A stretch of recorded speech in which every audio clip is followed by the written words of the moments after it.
aspects of things, I'll find someone else to talk about the simulator for you. Okay. The racing. Yeah, that'd be great. We have a very big car enthusiast. I'm sure we'd love to talk to you about it. Okay, great. Hey everybody, we're here at CES 2020. I'm at the Razer booth, and I'm talking with Alex. Alex, you are the product manager, is it, of the mobile devices? Okay. Yep. So here, I am going to be telling you a little bit about what we're showcasing at CES on the mobile side of things. We do have our PC bread and butter stuff on the other side, but here, it's all about today and the future of mobile and cloud gaming and what Razer is doing to take part in that. Okay. So what we have first off is our Razer Arctech series of cases for iPhone 11s. So what this is basically your average drop protection, but there's also a metal plate in here called thermophene. It's a special layer that we have underneath here that acts as a heat sink essentially. Okay. So when your phone heats up as you're playing these intensive mobile games, the heat sink gets that heat, dissipates it throughout the large surface area, pushes it out through the vent holes in the back, actively cooling the phone. And the reason why that needs to be done is because as phones get hot, the processor, the CPU throttles and slows down itself to prevent itself from overheating. You don't want that in gameplay. It's gonna mess with your performance. So you don't want that, so you keep it cool. Secondarily, as battery cells in these lithium ion cells get hotter and hotter, their life expectancy decreases, you know? The chemistry just degrades. Yeah. So with this, you actually proactively keep your phone prolonged a little longer. Okay? So hence, Razer Arctech.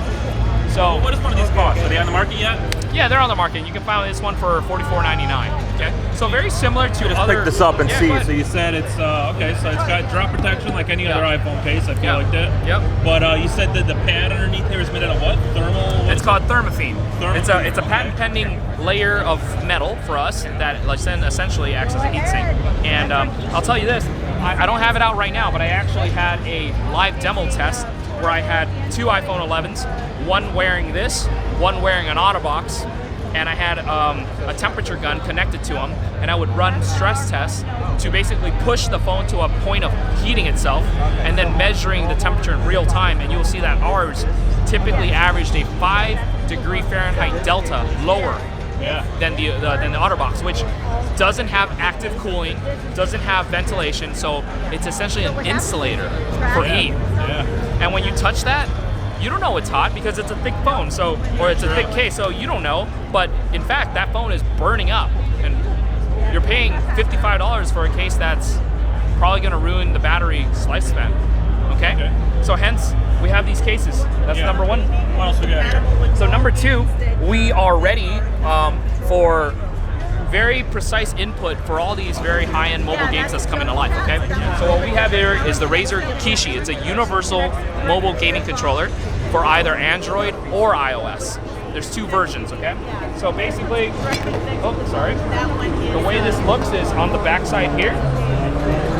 It's kind of attached to that, but on the backside, when collapsed, you just unlatch. You just unlatch this, and this comes out. This elastic band allows you to stretch out to accommodate different size smartphones, okay? Stretch out, put it in. Right here on this side, that pin is either a USB-C pin for an Android device or a lightning cable connection for an Apple device. Can you switch that out if you want to? No, you don't. So you want one controller or the other. All right? You put it in, it slots in, and as soon as it's connected, you're ready to go if the game supports controller controls, right? Now, we didn't want to make some kind of a cookie-cutter mobile experience, so all the buttons, the joysticks, very high-end, very reminiscent of a Xbox wireless controller, okay? It looks like an Xbox, Yeah, these controls are not the small joysticks that you would find on, say, like a Nintendo Switch, okay? So you got that, and then when you attach it, the phone powers the entire thing. So when your phone runs out of battery, how do you charge it? Because you're already taking up the port, right? Well, we have a USB-C pass-through port on the bottom of the controller. So when you plug that in here, it charges the whole thing. Make sense? Yeah. Okay. Are you demonstrating any games in it right now? Yeah, we are. So we have some games running on some demos over here. So we're playing Grid Autosport. We're playing Black Desert Mobile, which is a very big MMO that just came out on mobile. And these don't just work for mobile games, okay? Don't be mistaken. You have cloud gaming services that is allowing you to stream your desktop games via internet connection to your mobile device. Oh yeah. Okay. So then these will work for that. So imagine if your PC at home on Steam, you have like say Assassin's Creed. Well, now you can play Assassin's Creed on your phone when you're on the go. Okay, yeah. So when you're waiting in line or something, you can get out and have some fun. Yep, that's right. You got all that. So now, and the last piece of it is wireless earbuds, because when you have this on, you're blocking the audio port, right? Or a lot of phones don't even have audio ports now. Yeah. Wireless, true wireless earbuds. But our main focus is ultra low latency performance. So when you play shooting games and what like that, there's no delay. So we're not boom, boom. It's more like boom, boom, boom, right? Nice. So that's what we focus on. $99.99. So now you have the entire thing, getting you ready to play like Call of Duty Mobile, League of Legends Mobile, all these Diablo, Immortal, all these games coming out this year. It's got to be great with controller support and all this stuff. Okay. How much does this system cost then? So the Razer Kishi is going to come out early 2020. It's going to be roughly the same price, similarly to our Jungle Cat controller, which was our first release. Yeah. But this controller was like a Nintendo Switch kind of a thing, but it was very specific. You needed a specific case put on to slide it on. Yeah. The other one is a universal solution. Okay. All right? Oops. All right. Well, thank you for your time. Thank you for talking with me. Yeah. Thank you so much, huh? Yep. Get some Is this the... No, that's not the UFO. That's John, I'm supposed to say hello to you. I'm Kevin. I'm both an automotive enthusiast as well as going to help you out with the simulator. Okay, yeah, let's go take a look at it then. So you look like a motorcyclist with the jacket you have on. You look like you have a Kawasaki Ninja. Just by the collar. Ironically, I worked for Kawasaki for 3 years. Really? Okay. Yeah. So it's the same kind of green color. So what do we got here? what we have here is Razer's e-racing simulator. And Razer's been in esports for over a decade, and e-racing is nothing new. In fact, we sponsor the Williams F1 e-racing team in the UK. Okay. But we saw the landscape and we saw there was an opportunity to grow e-racing. And this was the concept we put together with several partners to create the world's most immersive e-racing simulator. A company called Visaro. Visaro makes the chassis with motion actuators and the seat. Fanatec provides the steering wheel, which is anodized aluminum, carbon fiber, and speed sensitive, so it does provide force feedback based on your speeds. They have the controls as well as the pedals. And then we have a wraparound 202-degree, 128-inch wide screen with 2 projectors, HD projectors, that are projection mapping onto that screen, so you get a properly proportioned, immersive image. Okay, so when you look on the side, it actually looks like you're looking out the side window of your car. Correct. Yeah. Versus being a stretched image. Yeah. And then we have a CPU here, or a PC that's running the entire experience. And then separately we have a mobile PC, Razer Blade 15, which has software on it from Synthesis VR. And Synthesis provides a very interesting interface with the game, which is called Project Cars Pro, that allows us to modify settings in-game, as well as reset the game. For example, if you had a bank of these and you were running a tournament, you could run the entire tournament from that one laptop, and you can even project some of the results on screen. Okay, yeah, that's cool. I've been to So the idea is to provide a mid-market or a mid-range simulator simulation for esports organizations to create a competitive, immersive experience. Okay. Can you tell me a little bit about the hardware necessary to run this thing? Yeah, do you buy the whole thing as a system, or do you buy the steering? This is not necessarily something for sale, but it's something that we're going to be working with esports organizations to implement within leagues. So you can buy some of the components. I mean, Fanatec you can buy on the open market. You can certainly buy your own projectors and screen, but it's something that we put together as a project, concept. Yeah, I was going to say, judging by the looks, this thing looks really expensive. You'd be a really lucky teenager if Santa Claus brought you one of these. So. Oh yeah. game you said is e-racing or iRacing? Project Cars Pro. Project Cars Pro. And is that like an open source game, or you like to download that one off the internet? It's available on console, Project Cars, and PC, but this version is one that has more opportunity to modify settings. So it's like the professional version of the same game. Yeah. Okay, but I think you can download this game and play it for free, correct? Or no? I don't know this particular version if it's free or not. Okay, my friend sent me a link, so maybe with a trial or something like that. Okay. Yeah, you're welcome to try it out. We can always get you in the line here. Yeah. Okay. Yeah, just for like 30 seconds or so, if I could just kind of get a clip of everything's going on. If you guys be willing to let me have some seat time, and I'll do that too. Let me see. Let me check on a couple other things real quick. Yeah. Is there anything else you need to cover in this that you haven't seen? I was just kind of trying to get a general overview of everything you guys have. Listening to doing upcoming stuff. We saw the Kishi and all that stuff. The only other new thing that we have really to kind of highlight is the Razer Tomahawk gaming desktop, which is over here. Just give me one. All right, sure.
Razer Tomahawk gaming desktop. How are you? Good to see you. Built with a modular, advanced modular architecture. So using a toolless case, which we call the Razer Tomahawk N1, which is very similar to our eGPUs we already sell in the open market. You can open the door, which is a simple handle, and then you slide the drawer out, and you install two elements, right?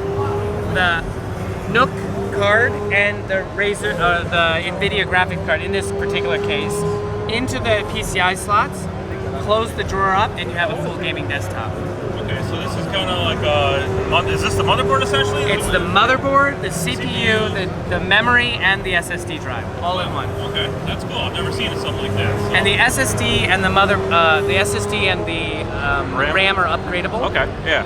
Up to 64 gigabytes of RAM, up to 8 terabytes of hard drive space, and you can either choose an i9 or an i7 or i9 processor element within the Nook. Okay. So we will be selling this as a complete desktop solution starting as early as June. All right. You can choose different card options and different Nook options to get the right performance. Yeah. Okay. So this system with these components, what would you say this would cost? We don't have pricing set yet, but it's going to be similar to our Razer Blade Advanced desktops, our laptops. A couple $1,000 at least then, probably, right? The more money you spend, again, the more upgradable, future-proofed. You can upgrade your GPU or your Nook cards separately at different times whenever you feel you need more performance. Okay, and is that a built-in water cooling system it has there? How does this That's get just a fan. Okay. Yeah, just a standard SFX industry standard power supply. Yeah, okay. All right. And then over here, we have our Razer Blade 15 and Razer Blade 17 Pro gaming desktops, gaming laptops, excuse me. And what's special about them is that they now have a 300 hertz display option, which we're prototype showing here at the show. 300 hertz, wow. So we haven't officially announced them for sale yet, but these are the prototype models we're showing off. 300 hertz really gives you the crispest, most smoothest motion possible on the screen for a laptop. So it's a full HD display. So depending upon the game, if you have a game that does not have intense graphics, you can get into those higher frame rates that really provide smooth motion. Okay. Do they have like a V-Sync built into them, or is that not needed? These are full HD displays. They do not have V-Sync, but they are full HD displays. Yeah, okay. All right, what are we playing here? Looks like Counter-Strike, but I don't think it is Counter-Strike. Okay. It's been years since I played that, so. Okay, so what kind of car do you have then? I drive a Subaru Ascent. I have 4 kids now, so I have no choice. Gotcha. I have a Ducati 998 though in the garage. Wow. And I used to work at Kawasaki for 3 years, so I did all their media relations for 3 years. Okay. Ducati 998, is that an older one then? It's a 2002. 2002, yeah. Naked bike, right? No, it's a full fairing superbike. Oh, it is? Okay. John, Yeah. pleasure, man. Can I take a picture of your car? Thank you for the talk. Yeah, wanna sure, take a go picture? ahead. YouTube channel is called Combustion. So I love it. hopefully you have it on tonight. Thank you very much. Okay, nice meeting Appreciate it, you. John. Yep. There are no keys. What?